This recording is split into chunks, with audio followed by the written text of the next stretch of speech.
Perú ya es, en proporción a su población, el país más afectado por COVID-19 de toda Latinoamérica y el quinto más afectado del mundo, más que Estados Unidos, más que Brasil y casi tanto como Italia.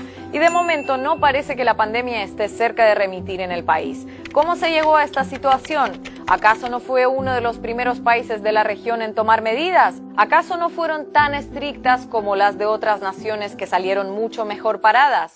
Ese fallecido es mi familiar. Le he traído 2:30 de la tarde y hasta ahorita no me dan ninguna solución los médicos.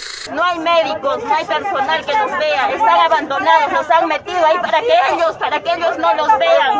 Mi familia se está muriendo. Y me dicen que no hay nada, que me vaya. ¿Cómo puede ser posible? ¡Queremos protección! ¡Queremos protección! Por favor, Dios mío.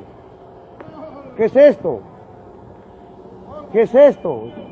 A pesar de decretar el confinamiento temprano a mediados de marzo y de endurecerlo en las semanas siguientes, la nación partía con varias desventajas.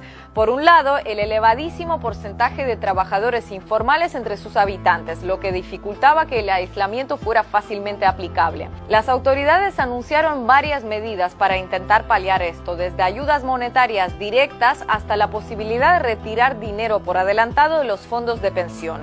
Pero un 70% de informalidad laboral jugaba muy en contra de que pudieran resultar sostenibles. Por otro lado, aunque en promedio el Perú no es un país densamente poblado, la realidad es que la distribución de su población es muy irregular y la mayor parte está concentrada en la costa, donde ahí sí la densidad poblacional es muy alta. Con mención especial a Lima, donde se concentra casi el 30% de todos los peruanos en menos del 1% del territorio nacional.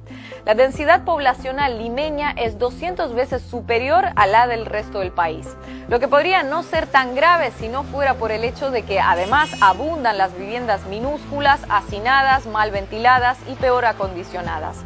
Por todo esto, nada coincidentalmente, la capital peruana carga con la mitad de los fallecimientos en todo el territorio peruano. A pesar de estas dificultades, las fuertes medidas iniciales de contención lograron que nunca se llegara a un pico tipo colapso, pero la meseta que siguió a ese pico persistió tosudamente. Desde finales de mayo, el aumento diario de casos se mantiene por debajo del 5%, pero no ha logrado bajar del 1%, que es el límite bajo el cual puede decirse que la pandemia está remitiendo. Es decir, el COVID-19 no se ha disparado tras el pico inicial, pero desde entonces se mantiene en una planicie en la que mueren entre 100 y 200 personas cada día, con una ligera tendencia al alza. A pesar de todo, durante los primeros 3 meses, Perú no acaparó ni grandes titulares internacionales como Brasil, ni se vio una abundancia de imágenes como las de Guayaquil en redes sociales. Hasta ahora.